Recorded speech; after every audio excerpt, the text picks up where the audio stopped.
channel. I'm Rachel, the owner and creator here at the Eclectic Cottage in Spokane, Washington.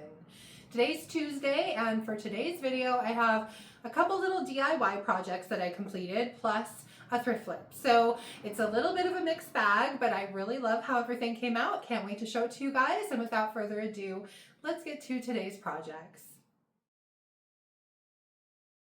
So my first couple of projects I actually started on quite a while ago.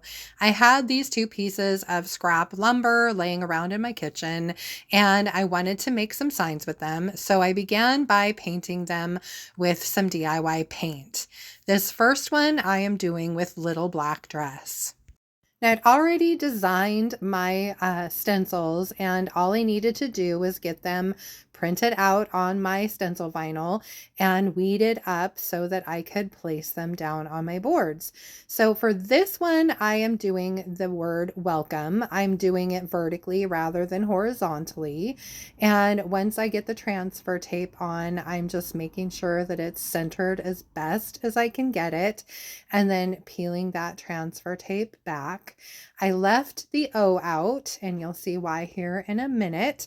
And so I'm going in with DIY's Crinoline and just a cheap little Dollar Tree makeup sponge, and I am applying that Crinoline.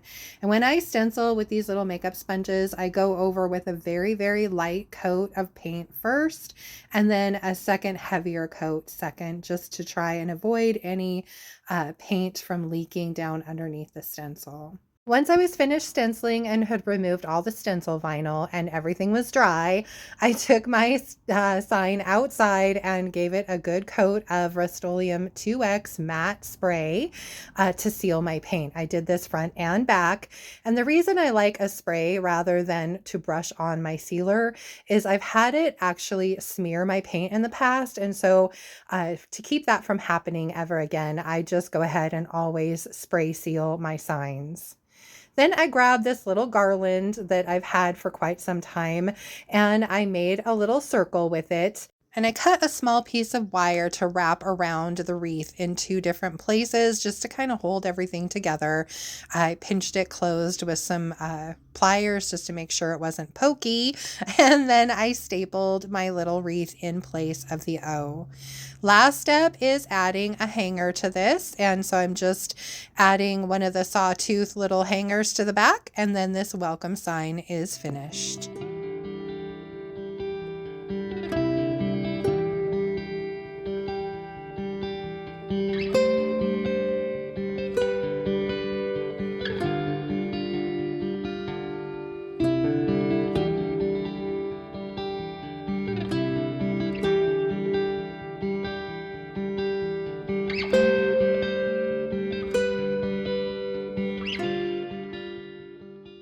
Project 2 is the other board that I had painted. For this one, I'm using DIY's Apothecary, which is definitely one of my favorite DIY paints. And again, I'm just giving this one good even coat front and back of the Apothecary and then setting it aside to dry. Obviously for a very long time, as I'm just now finally getting back to it. Since my board's already painted, I just needed to cut out my piece of stencil vinyl. I'd already created my image in Cricut Design Space, so it was all ready to go.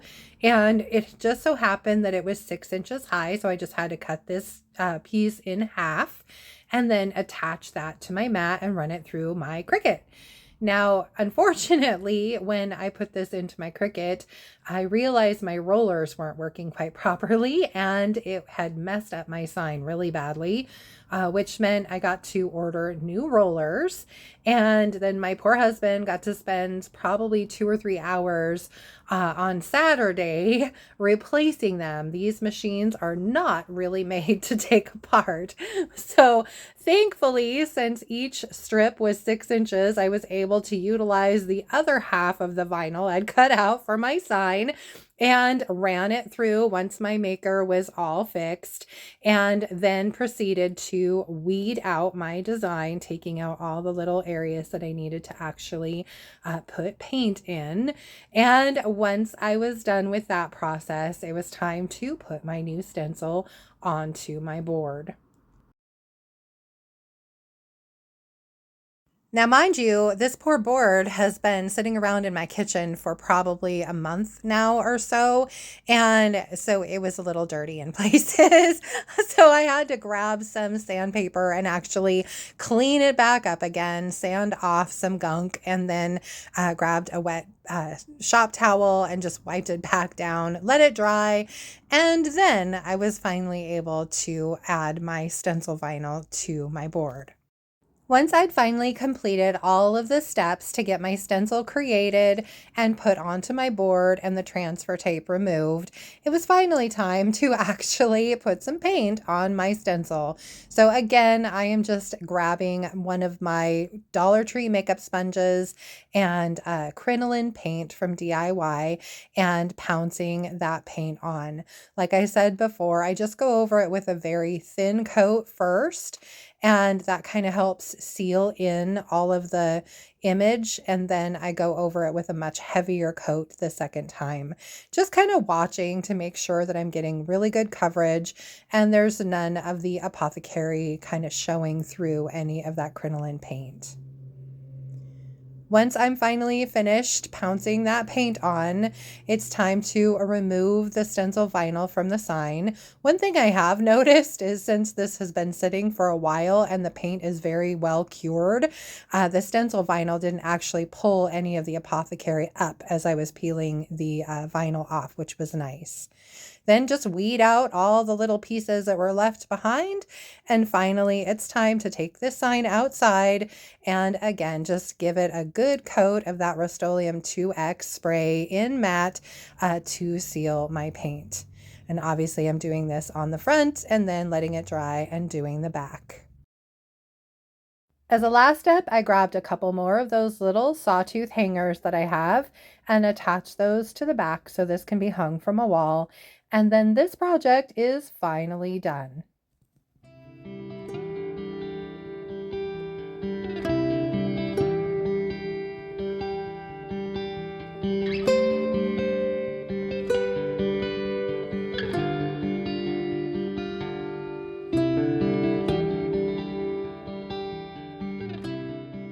My third and final project for today is this vintage shelf that I've had sitting around in the cottage for quite some time now.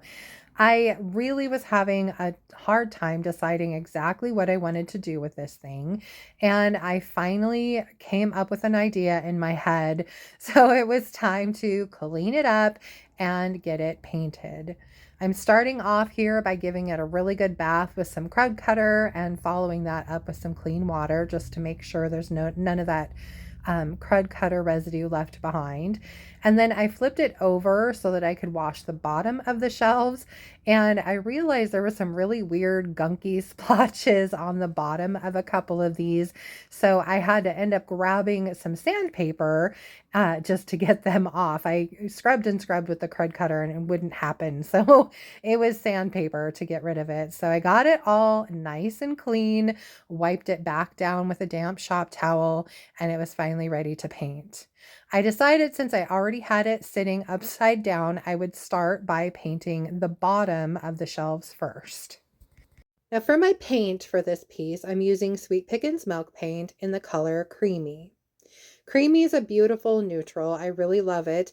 It reminds me a lot of Crinoline by DIY. And for this project, I used some extra bond, but I only used about half the amount that you would use if you didn't want any chippiness. So I really wanted some chippy and some crackle on this piece. I just was worried since it did have kind of a glossy finish to it that if I used no extra bond, I would end up with way too much chippiness. So I was kind of erring on the side of caution, and I did add just a little bit of extra bond to my paint. Once I had 2 good coats of milk paint on the bottom of the shelves and in all the cubbies, I flipped it over and I gave it 3 coats of paint on the top of the shelves and I painted all of the little cubbies again. I just wanted to make sure this had a nice thick layer of milk paint because I knew I was going to be using my rotary sander to sand down all of the edges and make sure everything was smooth, and I didn't want to see any of that brown color showing back through my paint.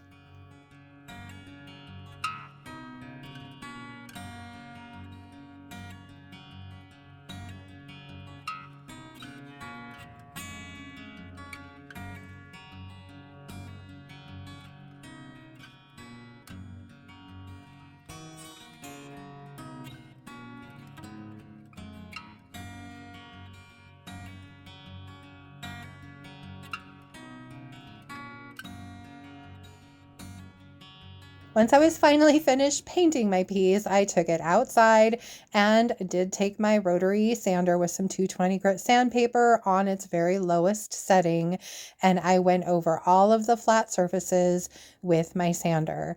This is where some of the magic starts to happen and some of the paint starts to chip off, and you can really start to see some of the crackle.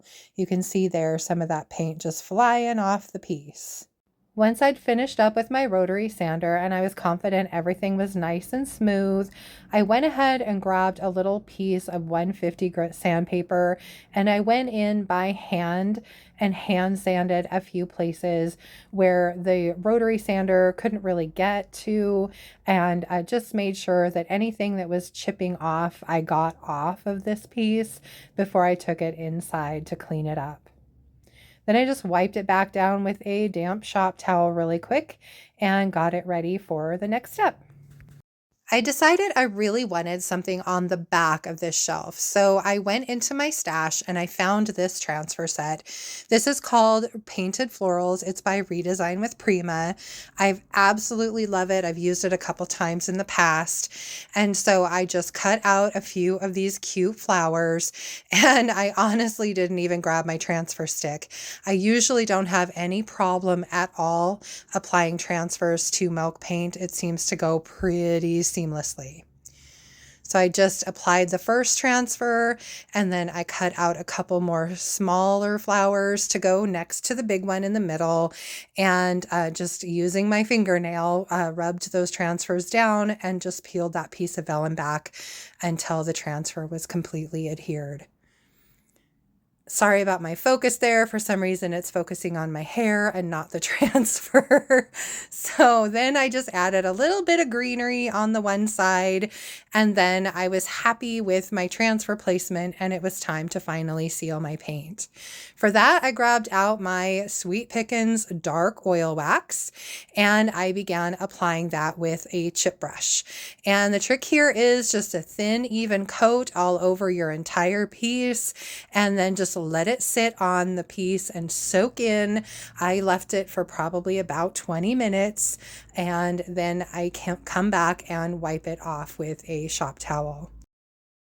Now, honestly, this dark oil wax felt a little darker than normal to me, and I thought that might be possible because I've had my oil wax for probably a year now. I bought a gallon of it a long time ago, and even though I shake it every time I use it, I just don't know that I have shaken it quite enough. And so for some reason, now that I'm at the very bottom of the container, this wax is darker than it usually should be. So when I went to wipe off my dark wax, I almost had a panic attack, you guys. It was so dark. And I stood there for a minute thinking, what am I going to do? This really isn't exactly what I wanted for this piece. And I had already waxed something with my clear wax. My brush was still sitting out. And so I thought, I'm just going to try some mineral spirits and see if that doesn't help lighten this up. And sure enough, it worked. Thank goodness, you guys. So I went over the entire piece as I was wiping back my oil wax with a little bit of mineral spirits, and then wiped that back as well. And it helped lighten up that dark wax. So it made it so much better. And I was just very thankful that I had a solution for that problem.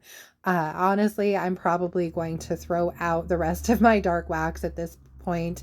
It's starting to get a little gloppy anyway, and it's probably time for it to go. I really don't want to run into this issue again. So this was a fun process. I wiped off every last little inch of oil wax, and then I'd have to go over everything with the mineral spirits and then just wipe it off again. So it took me twice as long to remove my my oil wax. And once I was done with the tops of everything, I did have to flip it back over and seal up the bottoms of the shelves. I wasn't quite as worried about these, but I did honestly use the mineral spirits here too, just to make sure everything had a nice cohesive finish.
guys, I hope you liked my projects and I hope you enjoyed the video.